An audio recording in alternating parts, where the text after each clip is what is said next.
Right మొత్తంగా 7 విడతల్లో జరిగినటువంటి సార్వత్రిక ఎన్నికల నేపథ్యంలో ఏ పార్టీ అధికారంలోకి రాబోతోంది, ఎవరు ప్రధానమంత్రి పీఠాన్ని అధిరోహించనున్నారని కేవలం దేశవ్యాప్తంగానే కాదు ప్రపంచ వ్యాప్తంగా కూడా భారతదేశం వైపు చూస్తోంది. అసలు ఎవరు అధికారంలోకి రాబోతున్నారు, భారతదేశ ప్రజలు ఎవరికి పట్టం కట్టబోతున్నారు వచ్చే 5 సంవత్సరాలకు సంబంధించి. ఎందుకంటే భారతదేశం ఈరోజు ప్రపంచంలోనే ఒక పెద్ద ప్రజాస్వామ్య దేశంగానే కాదు మిగిలినటువంటి అన్ని రంగాల్లో కూడా దాదాపు టాప్ పొజిషన్లో ఉన్నటువంటి ఒక పరిస్థితిని గమనిస్తున్నాం. ఈ నేపథ్యంలో భారతదేశ రాజకీయాలకు సంబంధించే ఇతర దేశాలతో వాళ్ళకు ఉన్నటువంటి సత్సంబంధాలు కూడా కొనసాగేటువంటి అవకాశం ఉన్న నేపథ్యంలో ఇతర అన్ని దేశాలు కూడా భారతదేశం వైపు కొంత ఆసక్తిగా గమనిస్తున్నాయి. మరికొద్ది గంటల్లోనే అసలు భారతదేశంలో సార్వత్రిక ఎన్నికలకు సంబంధించి ఏ పార్టీ గెలవబోతోంది, ఏ కూటమి గెలవబోతోంది అనేది కూడా తేలబోతోంది. అసలు మొత్తంగా భారతదేశ ఎన్నికలకు సంబంధించి ఈరోజు రాబోతున్నటువంటి రిజల్ట్స్కి సంబంధించి ఎటువంటి సమాచారం ఉంది, ఏ పార్టీకి ఎక్కువగా మొగ్గు చూపే అవకాశం ఉంది ప్రజలు, ఈ మొత్తం అంశాలకు సంబంధించి మరింత సమాచారం ఇచ్చడానికి మా political editor Aravind Kolli live ద్వారా సిద్ధంగా ఉన్నారు. రైట్, చెప్పండి అరవింద్, అసలు మొత్తంగా సార్వత్రిక ఎన్నికలకు సంబంధించి 543 లోక్సభ స్థానాలకు సంబంధించి ఎన్నికలు జరిగాయి. అయితే ఒక స్థానం ఏకగ్రీవం కావడంతో 542 స్థానాలకు సంబంధించి ఫలితాలు రావాల్సి ఉంది. అంటే 272 స్థానాలు ఏ పార్టీకి అయితే పూర్తి స్థాయిలో వస్తాయో ఆ పార్టీ పూర్తిగా అధికారాన్ని చేపట్టేటువంటి అవకాశం ఉంది. కాబట్టి ప్రతి ఒక్కరూ కూడా, అంటే నేను అన్నట్లుగా కేవలం భారతదేశంలో ఉండేటువంటి పౌరులు మాత్రమే కాదు ప్రపంచ దేశాలు కూడా భారతదేశం వైపు ఆసక్తిగా గమనిస్తున్నాయి. రాబోయే మరికొద్ది గంటల పాటు ఎటువంటి పరిస్థితులు ఉండబోతున్నాయి, ఎటువంటి రిజల్ట్స్ రాబోతున్నాయి అనేది ప్రతి ఒక్కరూ కూడా ఆసక్తిగా గమనిస్తున్నారు. అసలు మొత్తంగా జరిగినటువంటి ఎలక్షన్స్ కి సంబంధించి రాబోయేటువంటి రిజల్ట్స్ కి సంబంధించి ఎలా చూడాలి అరవింద్? ప్రధానంగా మీరు చెప్పినటువంటి అంశాలు ఖచ్చితంగా అంటే దానితోటే మనకు సంబంధించినటువంటి డిస్కషన్ మొదలు పెడతాం విజయ్. మొదట ఇది భారతదేశం వైపు ఎందుకు ప్రపంచ ప్రజలు ఆసక్తిగా ఎదురు చూస్తున్నారు అనే అంశాన్ని తీసుకుంటే దాంట్లో 2-3 ప్రధానమైన అంశాలు కనిపిస్తాయి. ఒకటి, భారత్ అభివృద్ధి చెందుతున్నటువంటి ఎకానమీగా ఉంది, దూసుకుపోతోంది ప్రపంచ స్థాయిలో, ప్రపంచంలో భారత ప్రభ పెరుగుతోంది అనే వాదన ప్రపంచ స్థాయిలో ఉన్నటువంటి డిస్కషన్లో ఉంది. కాబట్టి అదొక ప్రధానమైన అంశంగా తీసుకుంటే, మరోపక్క భారతదేశంలో సాంస్కృతిక, సాంకేతిక, ఇన్ఫ్రాస్ట్రక్చర్ అన్ని రంగాల్లోనూ క్లియర్ కట్గా సుస్థిరమైనటువంటి అభివృద్ధి కనిపిస్తోంది అనేటటువంటి వాదన. ఈ సుస్థిరమైనటువంటి అభివృద్ధి మళ్ళీ కొనసాగడానికి కావాల్సినటువంటి అంశం. దీంతో పాటు మరొక అంశం ఏంటంటే, గత 25-30 సంవత్సరాలుగా భారత రాజకీయాలని మొత్తం సంకీర్ణ రాజకీయాల దిశగా నడుస్తున్నాయి. కాబట్టి ఈ సంకీర్ణ రాజకీయాల్లో సంక్లిష్ట పరిస్థితులు ఏమన్నా వస్తాయా అనేటటువంటి చర్చ కూడా కీలకంగా ఉంది. వీటన్నిటితో పాటు ఉన్నటువంటి మరొక ప్రధానమైన అంశం ఏంటంటే, భారత ప్రజాస్వామ్యం ప్రపంచంలోనే అతిపెద్ద ప్రజాస్వామిక వ్యవస్థగా, అంటే ఒక పక్క మనం భారత ప్రజాస్వామ్యాన్ని యొక్క గొప్పతనాన్ని మాట్లాడుకునే క్రమంలోనే భారత్ ప్రపంచంలోనే జనాభాలో అతిపెద్ద దేశంగా ఉంది. ఈరోజు వివిధ దేశాల ఆర్థిక వ్యవస్థల ఎదుగుదలలో కూడా భారతీయ ప్రజానీకం యొక్క, భారత ప్రజల యొక్క, భారత సంతతి యొక్క మూలాలు, వాళ్ళ యొక్క ప్రస్థానం కనిపిస్తోంది. వీటన్నిటిని కలిపి చూస్తే ఇప్పుడు భారతదేశం వైపు ప్రపంచం ఎందుకు చూస్తోంది అనేటటువంటి అంశం క్లారిటీ వస్తుంది.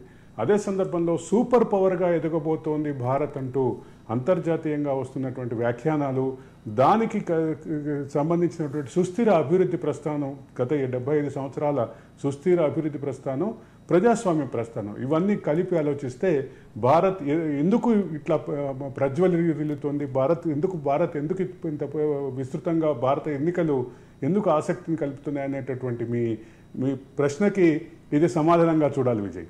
అయితే ఇక్కడ ఇంకొక అంశం కూడా కీలకంగా ఉంది. భారత్లో 7 విడతల ఎన్నికలు జరిగినాయి. 7 విడతల ఎన్నికల్లో అత్యధిక స్థాయిలో మహిళలు, వృద్ధులు పార్టిసిపేట్ చేశారు, సీనియర్ సిటిజన్స్ పార్టిసిపేట్ చేశారు. చివరికి నిన్న ఎలక్షన్ కమిషన్, పూర్తి స్థాయి ఎలక్షన్ కమిషన్ నిల్చుని చప్పట్లు కొట్టి మరి స్టాండింగ్ ఓవేషన్ ఇచ్చినటువంటి భారత ప్రజానీకానికి సాల్యూట్ చెప్పినటువంటి పరిస్థితి కూడా గమనించాలి.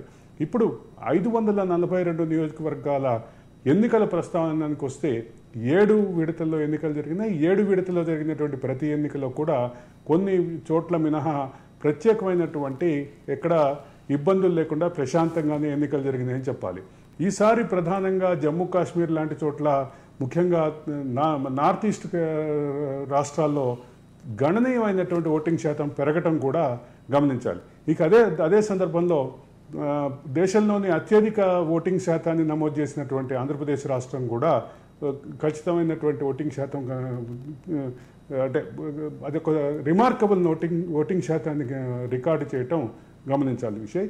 అయితే ఈ మొత్తం క్రమంలో ఎన్నికల ప్రక్రియ 1వ తారీఖు పూర్తయి 1వ తారీఖు సాయంత్రం ఎగ్జిట్ పోల్ ఫలితాలు వచ్చినప్పటికీ ఇప్పుడు ఎగ్జిట్ పోల్ ఫలితాలకి విరుద్ధమైనటువంటి ఫలితాలు జాతీయ స్థాయిలో వస్తాయా అనేటటువంటి ఆశతోటి ఇండియా కూటమి ఉంది. ఎగ్జిట్ పోల్ ఫలితాల కంటే మెరుగైన ఫలితాలను పొందుతామన్న ధీమాలో ఎన్డీఏ కూటమి. అంటే ఊహాగానాల మధ్య అరవింద్, ఉదయం చూసుకున్నట్లయితే సోనియా గాంధీ కూడా అటువంటి కామెంట్స్ చేశారు. ఇండియా కూటమికి సంబంధించి ఎగ్జిట్ పోల్స్ కి పూర్తిగా భిన్నంగా మేము అధికారం చేపట్టబోతున్నాం, ఈసారి ప్రతి ఒక్కరూ కూడా ఆశ్చర్యపోయే విధంగా ఫలితాలు ఉండబోతున్నాయి, ఎగ్జిట్ పోల్స్ ని ఏమాత్రం విశ్వసించొద్దు అంటూ కూడా సోనియా గాంధీ కామెంట్స్ ఉన్నాయి. అంటే ఇండియా కూటమి అయితే చాలా నమ్మకంగా మేమే అధికారంలోకి రాబోతున్నాం.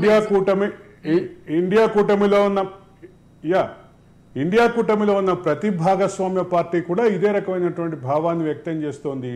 ఇండియా కూటమిలో ప్రధాన భాగస్వామిగా ఉన్నటువంటి తృణమూల్ కాంగ్రెస్ అధినేత్రి మమతా బెనర్జీ అయితే అవి ఏ ఇంట్లో వండినటువంటి అంటే ఆవిడ మోడీని ఉద్దేశించి వ్యాఖ్యలు చేశారు. అంటే మోడీ ఇంట్లో తయారైన వంటకంగా ఎగ్జిట్ పోల్స్ని ఆవిడ అభివర్ణించారు. అయితే వీటన్నిటినీ కాసేపు పక్కన పెట్టి ఒక ప్రాథమికమైనటువంటి అంశంగా చూస్తే మాత్రం ఇండియా కూటమి యొక్క ప్రతి భాగస్వామి పక్షం, అంటే కాంగ్రెస్ నుంచి మిగతా పార్టీల వరకు అన్ని పార్టీలు కూడా ఏకగ్రీవంగా ఎగ్జిట్ పోల్ ఫలితాలకి విరుద్ధమైనటువంటి ఫలితాలు వచ్చేటటువంటి అవకాశాలని, ఆ రకమైనటువంటి ఆశాభావాన్ని వ్యక్తం చేసినటువంటి పరిస్థితి ఉంది. ఇక ఎన్డీఏ కూటమి వైపు వస్తే ఎన్డీఏ కూటమి ఏమో ఇదే రకమైనటువంటి భావం, అంటే ఎగ్జిట్ పోల్ ఫలితాల కంటే మెరుగైన ఫలితాలు సాధిస్తామన్న ధీమాని, అంటే మోడీ యొక్క మానియాని బాగా నమ్ముకున్నటువంటి ఎన్డీఏ కూటమి కూడా అదే రకమైనటువంటి భావం వ్యక్తం చేసినటువంటి పరిస్థితి ఉంది. ఈ నేపథ్యంలో కీలకంగా ఉన్నటువంటి మరొక ముఖ్యమైన విషయం ఏంటంటే, అన్ని చోట్ల శాంతి భద్రతలు, ప్రీ పోల్ వైలెన్స్లు, పోస్ట్ పోల్ వైలెన్స్లు అన్ని చోట్ల అరికట్టేనప్పటికీ కొన్ని చోట్ల, ముఖ్యంగా మన తెలుగు రాష్ట్రాల్లో ఉన్నటువంటి తెలుగు రాష్ట్రాల్లో భాగంగా ఉన్నటువంటి ఆంధ్రప్రదేశ్లో పోస్ట్ పోల్ వైలెన్స్ ఎక్కువగా జరగటం, అదే సందర్భంలో ప్రీ పోల్ వైలెన్స్ కూడా కొంత జరగటం, పోలింగ్ డే వైలెన్స్ జరగటం, అదే సందర్భంలో బెంగాల్లో అంటే ఆల్రెడీ సెన్సిటివ్ ప్రాంతంగా గుర్తించి కేంద్ర ఎన్నికల సంఘం అక్కడ ఉన్నటువంటి 42 స్థానాల ఎన్నికలని విడుదల వారీగా జరిపినప్పటికీ అక్కడ కంట్రోల్ చేయడంలో కొంత వైఫల్యం కనిపించింది. ఈ రెండింటిని ప్రధానంగా గమనించాలంటే poll, post poll and pre poll వైలెన్స్లు పక్కన పెట్టి ఇప్పుడు polling day, result day violence, post result day వైలెన్స్కి ఆస్కారాలు ఎక్కువగా ఉన్నాయని కేంద్ర హోంశాఖ ఈ రెండు రాష్ట్రాల విషయంలో హెచ్చరించినటువంటి నేపథ్యంలో ఈ రెండు రాష్ట్రాలకి అదనపు కేంద్ర బలగాల్ని పంపించి ఇప్పుడు మొత్తం శాంతి భద్రతను పర్యవేక్షిస్తున్నటువంటి అన్నిటినీ సర్వైలెన్స్లో పెట్టినటువంటి విషయం గమనించాలి విజయ్. రైట్ అరవింద్, అంటే ప్రధానంగా ఇటు ఎన్డీఏ కూటమికి సంబంధించి కూడా, అంటే ఏదైతే ఎగ్జిట్ పోల్స్ అయితే పూర్తిగా అటు ఇండియా కూటమికి ఉన్నటువంటి నేతలే కాదు, ఇటు ఎన్డీఏ కూటమిలో ఉన్నటువంటి నేతలు కూడా ఇంత అంటే మెజారిటీ వస్తుందని ఒకవైపు, అంటే పూర్తి మెజారిటీ వస్తుందని ఎన్డీఏ కూటమి నేతలు భావిస్తున్నప్పటికీ కూడా ఆ స్థాయిలో కూడా అంటే ఈ ఎగ్జిట్ పోల్స్ కూడా చెప్పలేదు. అంటే 400 స్థానాల పైన వస్తాయి, లేకపోతే 300 స్థానాల పైన వస్తాయని చెప్పలేదు. మంచి మెజారిటీ వస్తుంది, గెలుస్తుంది అని చెప్పాయి తప్పించి పూర్తి స్థాయిలో స్వీప్ అవుట్ చేస్తుంది అనేటువంటి ఎగ్జిట్ పోల్ మాత్రం ఎక్కడా కూడా రానటువంటి పరిస్థితి. అంటే ఏం జరగబోతోంది? ఒకవైపు ప్రధానమంత్రి మోదీ కావచ్చు, బీజేపీ నేతలు కావచ్చు, ముందు నుంచి 400 సీట్లు ఖచ్చితంగా వస్తాయి, దానికి సంబంధించి టార్గెట్ ఉండబోతోంది, 400 సీట్ల మెజారిటీ మాకు ఖచ్చితంగా ఇచ్చినట్లయితే, ఆ మ్యాండేట్ ఇచ్చినట్లయితే దేశ చరిత్రలో ఎన్నడూ లేని విధంగా సరికొత్త మార్పులకు మేము తెరతీస్తామంటూ కూడా చెప్పుకొచ్చారు. ఈ నేపథ్యంలో అసలు ఏం జరగబోతోంది? ఎటువంటి మెజారిటీ రాబోతోంది, లేకపోతే ఎటువంటి ఫలితాలు వెలువడనున్నాయి? ఇది ఖచ్చితంగా అంటే కన్సిడర్ చేయాల్సినటువంటి పాయింటే. డెమోక్రటిక్ ప్రాసెస్లో ఎన్నికల్లో పోటీ చేసే క్రమంలో రకరకాల అంశాలు చర్చలోకి వస్తాయి. ఈసారి అనూహ్యంగా రిజర్వేషన్ అంశం చర్చలోకి వచ్చింది, రాజ్యాంగ స్ఫూర్తి అంశం చర్చలోకి వచ్చింది, రాజ్యాంగ వాల్యూస్ అంశం చర్చలోకి వచ్చింది. ఇది ఒక పరిస్థితి అయితే ఈ విషయంలో పూర్తిగా డిఫెన్స్లో పడిందనేటటువంటి పరిస్థితి ఎన్డీఏ కూటమికి కూడా వచ్చినటువంటి సందర్భం గమనించాలి. అయితే ఉత్తర భారతదేశంలో ఈ విషయంలో కొంత వెనకపట్టు పెట్టారు ఎన్డీఏ కూటమి అనేటటువంటి ఊహాగానాల నేపథ్యంలో దక్షిణ భారతదేశంలో పట్టు పెంచుకోవడానికి ప్రయత్నించారు అనే విషయంలో ఎక్కడ భేదాభిప్రాయం లేదు. దక్షిణ భారతదేశంలో పట్టు పెంచుకోవటానికి చేసినటువంటి ప్రయత్నము, దీనికి సంబంధించినటువంటి ఫోకస్ని ఇండియా కూటమి ఏమో ఒక రకంగా చెప్తే ఎన్డీఏ కూటమి మరొక రకంగా చెప్పింది. ఎన్డీఏ కూటమి ఏమో మేము ఆల్రెడీ ఉత్తర భారతదేశంలో స్టెబిలైజ్ అయ్యాం, కాబట్టి దక్షిణ భారతదేశంలో కూడా ఇంకా మా శక్తిని పెంచుకోవడానికి ప్రయత్నిస్తున్నాం అని క్లారిటీ బీజేపీ నుంచి ఎన్డీఏ నుంచి వచ్చింది. మరోపక్క ఇండియా కూటమి ఉత్తర భారతదేశంలో తమ ప్రభ తగ్గిపోయింది, ఇండియా కూటమి యొక్క సీట్లు పెరుగుతున్నటువంటి నేపథ్యంలో తగ్గినటువంటి సీట్లని దక్షిణ భారతదేశం నుంచి పెంచుకోవడానికి ప్రయత్నించింది అనేటటువంటి అంటే ఒక విమర్శ లాంటిది ఖచ్చితంగా ఇండియా కూటమి నుంచి వచ్చింది. వీటన్నిటినీ ఎట్లా ఉన్నా ఈసారి దక్షిణ భారతదేశంలో ఖచ్చితంగా అంటే బీజేపీ ఎన్డీఏ కూటమి యొక్క సీట్ల పెరుగుదలకి సంబంధించినటువంటి అంశం మీద చాలా బలమైనటువంటి ఆశతోటి ఎన్డీఏ కూటమి ఉంది. ఎన్డీఏ కూటమి అలా ఉన్నప్పటికీ ఉత్తర భారతదేశంలో వాళ్ళకి ఈ వాదనని, అంటే దక్షిణ భారతదేశంలో ఉన్నటువంటి ఈ వాదనని, అదే సందర్భంలో రాజ్యాంగ స్ఫూర్తి రిజర్వేషన్ల అంశాన్ని విస్తృతంగా ప్రజల్లోకి తీసుకెళ్ళడానికి ఇండియా కూటమి ప్రయత్నించిందా అంటే ఆ విషయంలో కొన్ని సందేహాలు, కొంత అనుమానాలు కూడా ఉన్నటువంటి పరిస్థితి ఉంది. ముఖ్యంగా రామ జన్మభూమి నిర్మించినటువంటి క్లెయిమ్ చేసుకోవటానికి ఇండియా కూటమి బలంగా ప్రయత్నించింది. దక్షిణ భారతదేశంలో కూడా ఆ వాతావరణాన్ని స్ప్రెడ్ చేయడానికి ప్రయత్నించింది. ఉత్తర భారతదేశంలో ఉన్నటువంటి సానుకూలతని మరింత కన్సాలిడేట్ చేసుకోవడానికి కూడా ప్రయత్నం చేసిందని చెప్పక తప్పదు. ఈ అంశాలు ఇట్లా ఉంటే కర్ణాటకలో ప్రజ్వల్ రేవಣ್ణ విషయంలో బీజేపీ అండ్ ఎన్డీఏ కూటమి డిఫెన్స్లో పడిందనేటటువంటి అంశం కూడా చర్చలోకి వచ్చింది. కానీ ఎగ్జిట్ పోల్ ఫలితాలు అందుకు విరుద్ధమైనటువంటి ఫలితాలు ఇస్తున్నాయి. కాబట్టి దీన్ని నిజంగా ఎగ్జిట్ పోల్ ఫలితాలు ఎగ్జాక్ట్ రిజల్ట్స్కి సరిపోతాయా లేదా అనేది ఇంకో కొన్ని గంటల్లో తేలబోతున్నటువంటి విషయం. విజయ్. ఎస్ అరవింద్, ఇకపోతే కౌంటింగ్కి సంబంధించిన ఏర్పాట్లను ఏ విధంగా చూడాలి? దేశవ్యాప్తంగా దాదాపు అన్ని కౌంటింగ్ సెంటర్ల వద్ద కూడా 3 అంచెల భద్రతను ఏర్పాటు చేశారు. పటిష్ట పోలీసు బందోబస్తు కావచ్చు, రాష్ట్ర పోలీసులతో కావచ్చు, లేకపోతే కేంద్ర బలగాలని దేశవ్యాప్తంగా ఎక్కడికక్కడ ప్రతి చోట కూడా మోహరించినటువంటి పరిస్థితిని గమనిస్తున్నాం. ఎటువంటి పరిస్థితుల్లో కూడా ఒక చిన్న అవాంఛనీయ ఘటన కూడా జరగకుండా దేశవ్యాప్తంగా ఎక్కడికక్కడ కట్టుదిట్టమైన ఏర్పాట్లను కూడా చేసింది ఎలక్షన్ కమిషన్. అసలు మొత్తంగా ఈ అంశానికి సంబంధించి ఎలా చూడాలి? కౌంటింగ్ కి సంబంధించిన ఏర్పాట్లకు సంబంధించి ఎలా చూడాలి? ఇప్పటికే సీసీటీవీ కెమెరాలతోటి పటిష్టమైన నిఘా ఏర్పాట్లను కూడా చేసింది. ఏ విధంగా ఉన్నాయి కౌంటింగ్ ఏర్పాట్లు అరవింద్? అంటే ఎన్నికల కమిషన్లో కీలకమైనటువంటి స్థానంలో పనిచేసినటువంటి కొంతమంది అధికారులు చెప్తున్నదైతే ఎన్నికలకు సంబంధించినటువంటి ఫలితాల కౌంటింగ్ ఎన్నికలకు సంబంధించిన కౌంటింగ్ మొత్తం దేశవ్యాప్తంగా ఒకరోజు కాకుండా ఏదైతే ఈ ఎన్నికలని 7 విడతలుగా చేశామో అదే రకమైనటువంటి విధానంలో 2 విడతలుగానో 3 విడతలుగానో చేస్తే ఇంకా మెరుగైనటువంటి ఇబ్బంది లేనటువంటి పరిస్థితి కల్పించేది అవకాశం ఉండేదేమో. భవిష్యత్తులో అది కూడా సాధ్యమైనటువంటి వాదనని ముందుకు తీసుకొస్తున్నారు.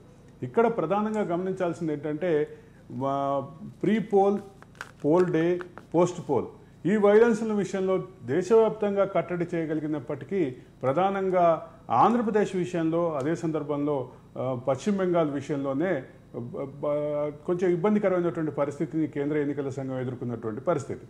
దీంతో పాటు ఒక ముఖ్యమైనటువంటి విషయం మనం మాట్లాడుకోవాలి. అది ఆంధ్రప్రదేశ్లో, పశ్చిమ బెంగాల్లో, మరికొన్ని రాష్ట్రాల్లో పోలింగ్ డే వైలెన్స్ని పక్కన పెట్టి రిజల్ట్ డే రోజు వైలెన్స్ ఎక్కువగా ఉండేటటువంటి అవకాశం ఉంది అని చెప్పినటువంటి నేపథ్యంలో ముఖ్యంగా పశ్చిమ బెంగాల్కి, అదే సందర్భంలో ఆంధ్రప్రదేశ్కి అదనపు 50 ప్లటూన్ల బలగాల్ని, కేంద్ర బలగాల్ని కూడా పంపించినటువంటి పరిస్థితి. అంటే చాలా ఒక పూర్తి స్థాయి స్కానింగ్లో పెట్టినటువంటి పరిస్థితి. 3 అంచెల భద్రత, అది మనం ఏదైతే మాట్లాడుకుంటున్నామో అది కౌంటింగ్ సెంటర్ దగ్గర 3 అంచెల భద్రత ఉంటుంది. భద్రతా వ్యవస్థకు సంబంధించిన ప్రోటోకాల్ని ఆల్రెడీ భద్రతా ప్రోటోకాల్ని ఎలక్షన్ కమిషన్ రిలీజ్ చేసింది. దాని ఇంప్లిమెంటేషన్ దిశగా ఒకవైపు వెళ్తుంటే ఈ కౌంటింగ్ సెంటర్ల దగ్గర మాత్రమే కాకుండా ఆ కౌంటింగ్ సెంటర్ల చుట్టూ ఉన్నటువంటి ప్రాక్సిమిటీలో దాని పరిధిలో ఉన్నటువంటి అత్యంత సమీపంలో ఉన్నటువంటి ప్రాంతాల్లో ఎక్కడెక్కడ సెన్సిటివ్ ప్రాంతాలు ఉన్నాయి, గత 30 ఏళ్లుగా ఏ ప్రాంతాల్లో వివాదాలు, వాదాలు, ఘర్షణలు జరిగినటువంటి చర్చని తీసుకుని దాన్ని బట్టి స్కాన్ చేసుకుని ఇప్పుడు ప్రత్యేకమైనటువంటి అబ్జర్వర్ ద్వారా ఆధ్వర్యంలో అక్కడ కూడా ప్రత్యేక బలగాల వినియోగం జరుగుతోంది. ప్రత్యేక బలగాలని ఆల్రెడీ ఏర్పాటు చేశారు. దానికి సంబంధించినటువంటి అంశం కూడా ఇంప్లిమెంటేషన్లో ఉంది. కాబట్టి ఈ స్టేజ్లో ఖచ్చితంగా ఇదొక కీలకమైనటువంటి ప్రజాస్వామ్య ప్రక్రియలో కీలకమైనటువంటి ప్రక్రియ. ఇది ఎన్నికల ప్రక్రియలో కీలకమైనటువంటి ప్రక్రియ.